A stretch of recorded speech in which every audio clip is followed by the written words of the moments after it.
안녕하세요. 책 읽는 문학관 여운입니다.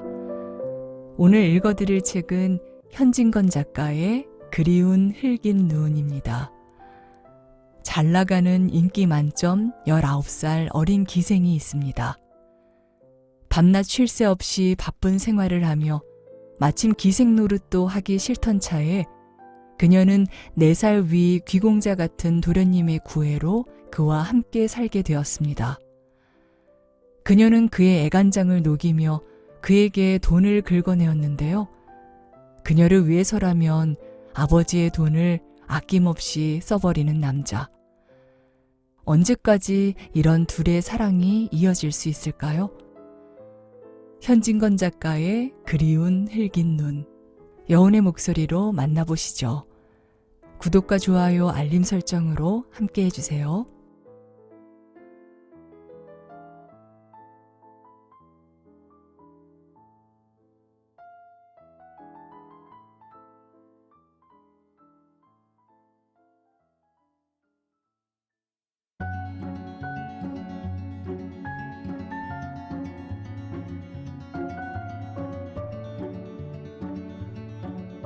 그리운 흙인 눈, 현진건.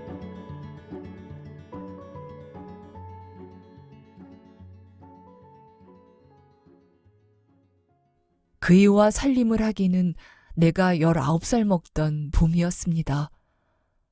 시방은 이래도 30도 못된 년이 이런 소리를 한다고 웃지 말아요. 기생이란 20살이 환갑이라니 30이면 이를테면 100세 상수한 할미쟁이가 아니야요. 그때는 괜찮았답니다. 이 푸르족족한 입술도 발그스름하였고 토실한 뺨볼이라든지 시방은 총루란 별명조차 듣지만은 오동통한 몸피라든지 살성도 희고 옷을 입으면 맵시도 나고 걸음걸이도 멋이 있었답니다. 소리도 그만저만이 하고 춤도 남의 흉내는 내었답니다. 화류계에서는 그래도 누구하고 이름이 있었는지라 호강도 우연만이 해보고 귀염도 남불잔이 받았습니다. 망할 것, 우스워 죽겠네. 하자는 이야기는 아니하고 제 칭찬만 하고 앉았구먼. 어쨌든 나도 한 시절이 있은 것은 사실입니다. 해 구멍이 막히지도 않아 요릿집에서 인력거가 오고 가고만 보면 새로 2점, 석점 전에는 집에 돌아온 적이 별로 없었습니다. 그나마 집에 와서 곧 자느냐 하면 그렇지도 않아 대개 집에 손님이 기다리고 있기도 하고 또는 손님과 같이 올 때가 많았습니다. 그래가지고 또 고달픈 몸을 밤새도록 고달프게 굴다가 해 뜬 뒤에야 인제 내 세상인가 보다 하고 간신히 눈을 붙이면 사정 모르는 손들이 낮부터 달겨들어서 고단한 몸을 끌고 꽃구경을 간다, 들놀이를 간다, 절에를 나간다 합니다 그려. 그러니 몸이 피로 않을 수 있습니까? 놀기란 참 고된 일입니다. 어느 때에는 사지가 늘어지고 노는 것이 딱 싫고 귀찮아서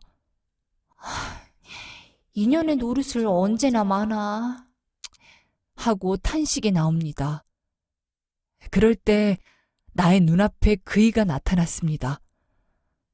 나보담 내 맞이인 그는 귀공자답게 얼굴도 곱상스럽고 돈도 잘 쓰며 노는 품도 재미스럽고 호기스러웠습니다. 나는 고만 그에게로 마음이 솔곳하고 말았지요.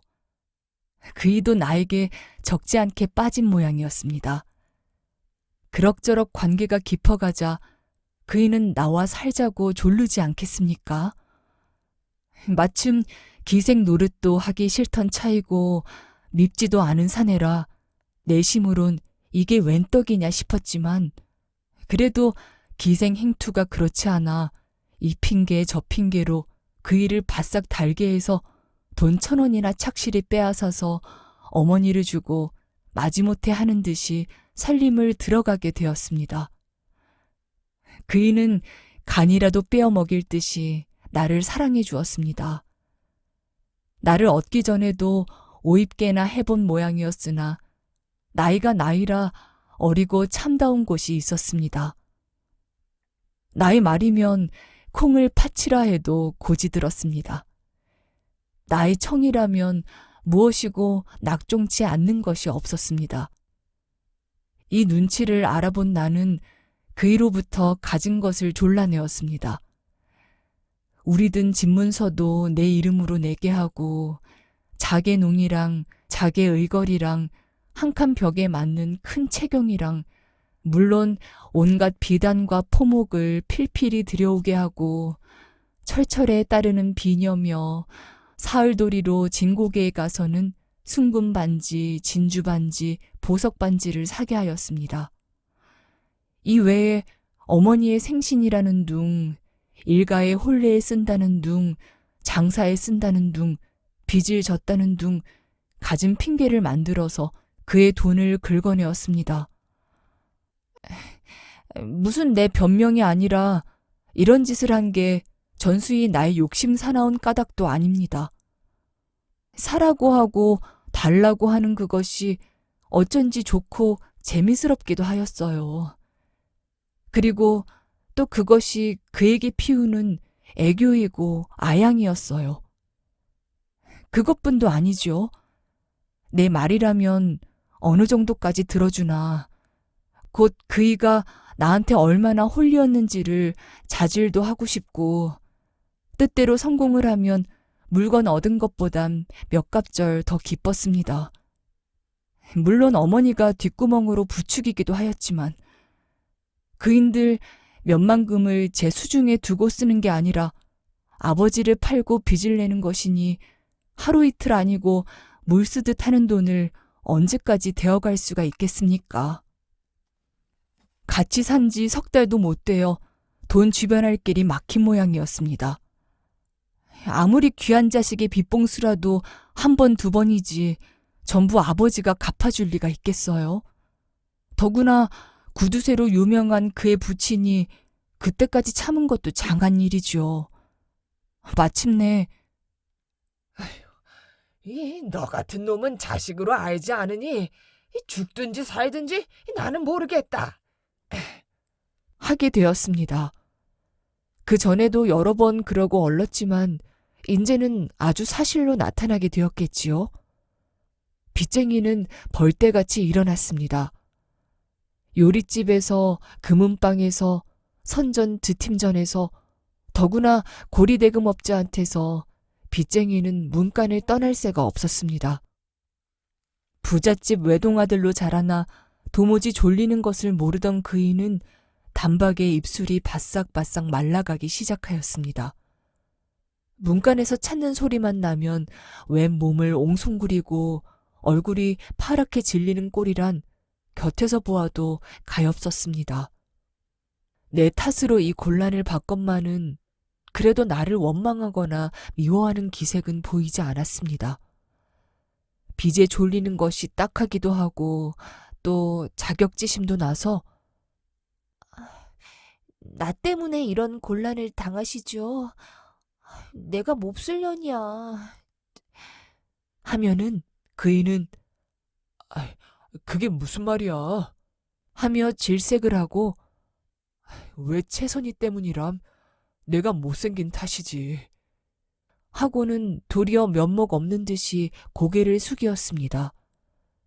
이런 중에 그에게 또 기막힌 일이 생겼지요.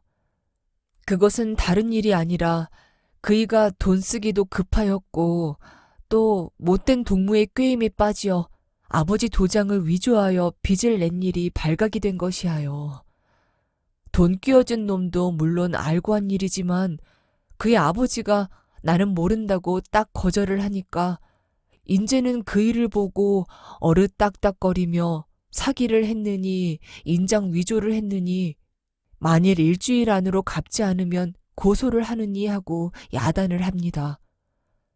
간이 작고 마음이 여린 그는 얼굴이 샛노랗게 타들어가겠지요. 몇 번 그의 어머니를 세두고 또는 직접으로 자기 아버지께 말을 해보는 모양이었으나 도무지 일이 안 된 줄은 그의 찡긴 눈썹과 부러진 새 죽지 같은 어깨를 보아도 짐작할 수 있습니다. 그이는 조바심이 되어서 못 견디는 듯이 누웠다 앉았다 일어섰다 금세로 집을 뛰어나가는가 하면 금세로 또 뛰어 들어오겠지요. 그러다가 나중에는 돌부처나 무엇같이 한자리에 우두커니 앉으면 멍하니 바람병만 바라보고 어느 때까지 손끝 하나 꼼짝도 아니하였습니다. 내일같이 그 일주일이란 귀한 날이고 오늘 같은 저녁이었습니다. 여름답게 흰 구름이 봉우리 솟은 하늘엔 밝은 달이 걸리었습니다. 우리는 저녁을 먹고 나서 마루로 나와 달을 쳐다보고 있었습니다. 그때 나는 문득 작년 이맘때에는 한강에서 선유를 하였는데 하였습니다. 굼실거리는 시원한 물결은 그림자를 부수는 배가 눈앞에 선하게 떠보임에 갑자기 덥고 갑갑해서 견딜 수 없겠지요. 그러나 아무리 펀치 좋은 나인들 사면팔방으로 비제 졸리어 머리를 못 드는 그이에게 뱃놀이가 잘 염이야 있어요. 이런 밤에 집에 처박혀 나가지도 못하고 하매 번화롭던 옛날 기생 생활이 그리웠습니다. 살림 들어온 것이 후회가 났습니다. 이렇게 마음이 달뜨는 판에 곁에서 훌쩍훌쩍하는 소리가 나지 않겠습니까? 돌아다 보니 그이가 울고 있지 않아요? 왜 우셔요? 하니까 얼른 대답은 아니하고 설움이 북받쳐 참을 수 없다는 듯이 이윽히 코만 들이마시다가 껄떡대는 목청으로 채선이는 내가 감옥에 들어가면 또 기생으로 나가겠지? 하고 눈물이 그렁거리는 눈을 나에게로 돌리겠지요. 내 속을 알아채었나 보다 하고 가슴이 뜨끔하였으되 놀아먹은 보람이 있어서 단박에 흉업괴슬이 그게 무슨 말씀이야요? 하고 질색을 하였습니다. 아니야. 내가 감옥에를 가면 채선이는 또 기생에 나가서 문놈의 사랑을 받을 거야. 감옥에 간단 말이 조금 안 되었지만 속으로는 암 그렇지 하면서도 입 밖에 내어서는 그럴 리가 있겠어요? 설령 나으리가 감옥에 간다 손 치더라도 내야 당신 사람이 아니야요. 왜 또 기생에 나가겠습니까? 댁에 가서 행랑방 구석으로 돌아다닐지라도 나으리 나오시기만 기다리지요. 라고 꿀을 담아 붓는 듯한 마음에 없는 딴청을 부리었습니다. 이 말에 그이는 매우 감동된 모양이었습니다. 바싹 다가들며 그게 참말이야? 그럼 참말 아니고? 그래, 내가 감옥에 가도 수절을 하고 나를 기다리겠단 말이야? 그럼 수절하고 말고. 천연덕스럽게 꼭 그리할 듯이 딱 끊어서 대답을 하였으되 속으로는 수절이란 말이 어째 춘향전이나 읽는 듯해서 우스웠습니다. 만일 내가 감옥에를 아니 가고 죽는다면? 하고 그이는 나의 얼굴을 딱 노리었습니다. 그 시선이 전에 없이 날카로워서 슬쩍 외면을 하면서도 따라 죽지 하고 청승맞게 너 죽고 나 살면 연려되나 한강수 깊은 물에 빠져나 죽지 하는 노래를 읊었습니다. 나도 죽일년이지요. 그 소리를 들으며 그이는 또 얼빠진 듯이 우두커니 앉았다가 무슨 단단한 결심을 한 것 같이 벌떡 일어서며 채선이, 내 할 말이 있으니 방으로 들어가자. 하지 않겠어요? 나는 또 안고 끼고 하려나 보다 하였습니다. 그이는 아직도 숫기가 남아있어 남 보는데, 아니, 남이 볼만한 데에서는 나의 손목 한번 시원스럽게 못 쥐고 그리하고 싶을 때엔 꼭 방으로 끌고 들어갔습니다. 더구나 요사이 와서 몹시 근심을 한 뒤라든지 또는 비관한 뒤라든지 반드시 나를 쓰다듬고 어루만지기를 잊지 않았습니다. 이런 짐작을 한 나는 조금 앙탈도 하고 싶었으나 그의 운 것이 가엾어서 말대로 방에 들어갔습니다. 방에 들어온 그는 방문을 모두 안으로 닫아 걸겠지요. 내 짐작이 틀리지 않구나 하면서도 이 6월 염천에 방문을 왜 닫아요? 남 더워 죽겠는데. 라고 까짜를 올렸건만 그 말에는 아무 대답이 없고 제 할 일을 다 해버립디다. 정 같으면 부끄러운 듯이 눈을 찡긋하기도 하고 손짓으로 말 말라고도 하였으련만 나는 벌써 내 입술에 닿는 그의 입술, 나의 젖가슴으로 허리로 도는 그의 팔을 기다렸건만 그이는 이상스럽게 엄연한 얼굴로 마주 앉아 있을 뿐입니다. 얼마 만에 그이는 가라앉은 목소리로 채선이, 너나 나나 이 세상에 더 구차히 산다 한들 또 무슨 낙을 보겠니? 차라리 고만 죽어버리는 게 어떠냐? 하겠지요? 미쳤나? 죽기는 왜 죽어? 하면서도 그래요. 고만 죽어버려요. 라고 쉽사리 찬성을 하였습니다. 그래, 나하고 같이 죽을 테냐? 나으리하고 죽는다면 죽는 것도 꼴이지요. 내야말로 너하고 같이 죽는다면 한이 없겠다. 하는 그의 소리는 떨리었습니다. 나도 일부러 목이 메이며 내야말로 나으리하고 죽으면 한이 없어요. 말만 들어도 고맙다만 정말 나하고 죽을 테냐? 원 다심도 하이. 죽는다면 죽는 게지. 그렇게 내가 못 믿었단 말이야요? 하고 가장 남의 속을 뭣도 알아준다는 듯이 새파랗게 성을 내었습니다. 그리하는 것이 어째 심파 연극을 하는 듯 싶어 재미스러웠어요. 설마 죽을 리는 만무하고 이왕이면 이대로도 너한테 정이 깊다는 걸 표시함도 좋았어요. 그이는 나의 기색을 살피더니 그만하면 되었다 하는 듯이 벌떡 일어나 자기가 쓰는 가방을 가져오더니 그 안에서 흰 봉지를 하나 끌어내겠지요. 그 봉지 속으로는 밤낮만한 고약 같은 것 2개가 나왔습니다. 저것이 아편이구나. 함에 가슴이 조금 섬뜩거리었으되 그리 놀라지는 않았습니다. 그 약으로 말하면 그이가 돈 안 주는 자기 아버지를 놀라게 하려고 몇 번 자기 어머니에게 보이는 것을 곁에서 구경을 하였으니까요. 그것을 먹고 죽는다고 야단을 해서 돈을 얻어온 일도 있으니까요. 그러니 시방 와서 새삼스럽게 놀랄 것도 없지만은 같이 죽자는 말 끝에 그것이 나온지라 시방껏 달떴던 마음이 조금 긴장은 됩디다.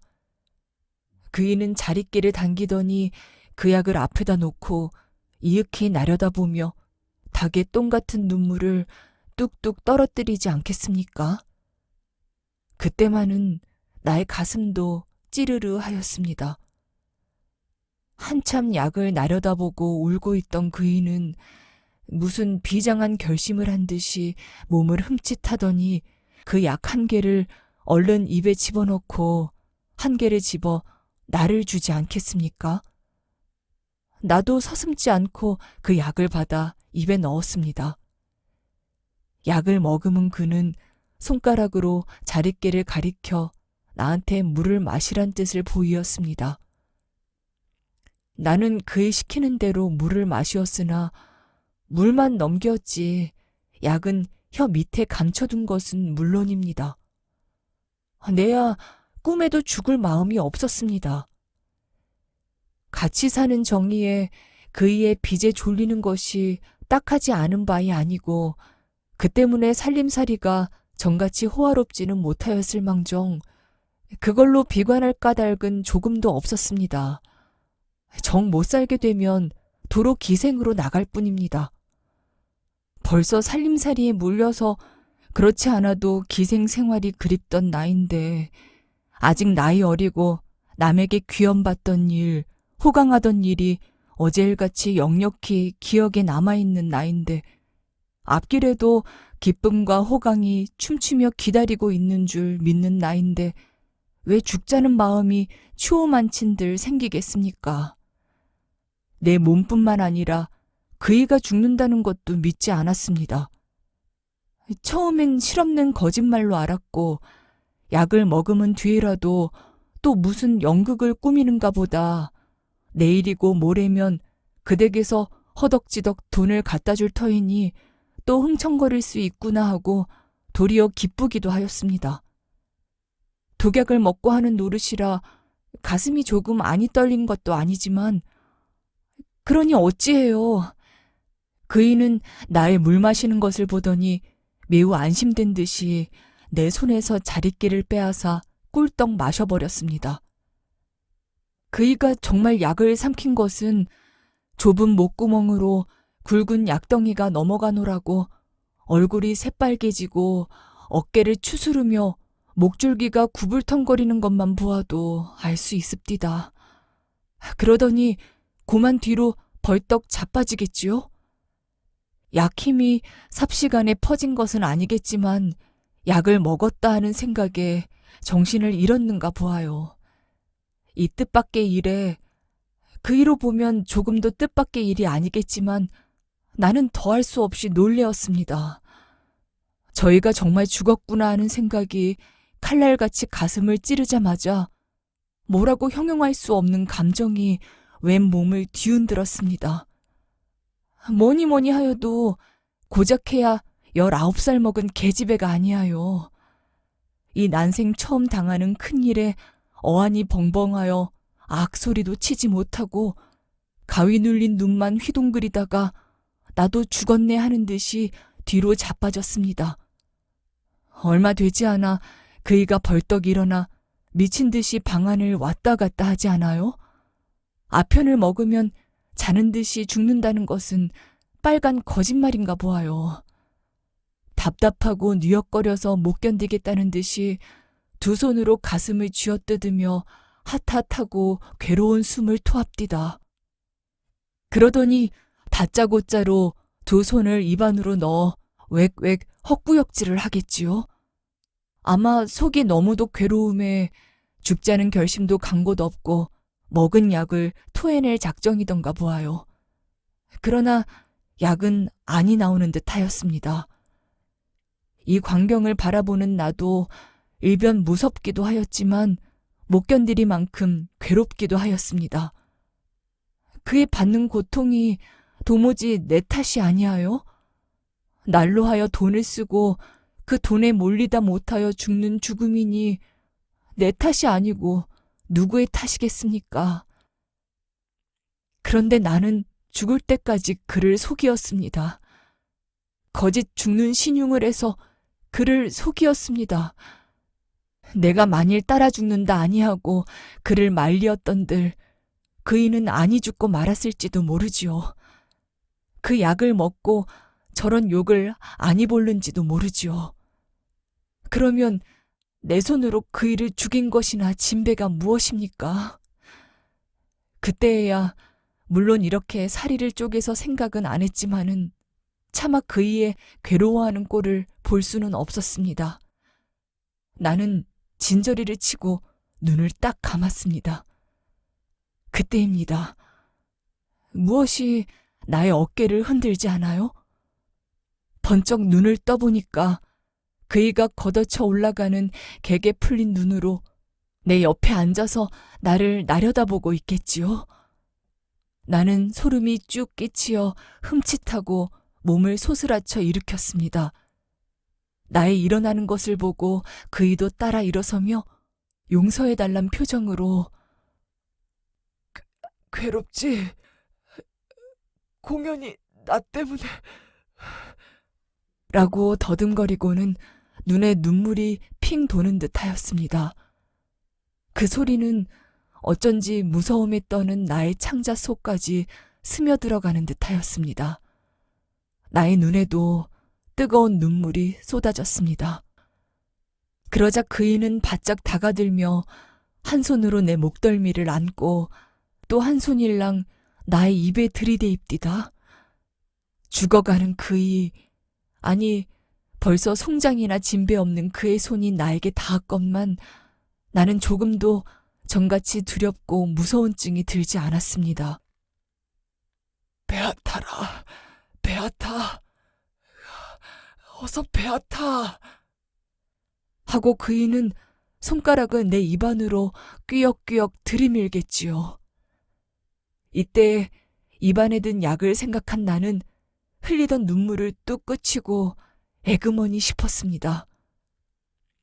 나는 그이의 지중한 사랑에 감흡하였으되 그이가 돌려내려고 애를 쓰는 것이로되 나는 그 약을 내어놓기가 죽어도 싫었습니다. 나는 차라리 삼켜버리려 하였습니다. 몇 번을 침을 모아 그 약을 넘기려 하였으나 왼수의 덩이가 큰 까닭인지 세상 넘어가지를 않습디다. 그러는 판에 내 입에 들어온 그이의 손가락이 벌써 그 약을 집어내겠지요. 그 약을 집어내자 나를 바라보던 그이의 얼굴은 시방도 잊히지 않습니다. 어쩌면 그 곰상스럽던 얼굴이 그렇게 무섭게 변할까요? 나는 어떻다 형용할 수가 없습니다. 제 계집이 딴 사내를 끼고 자는 것을 본 본남편의 얼굴이나 그러할는지요.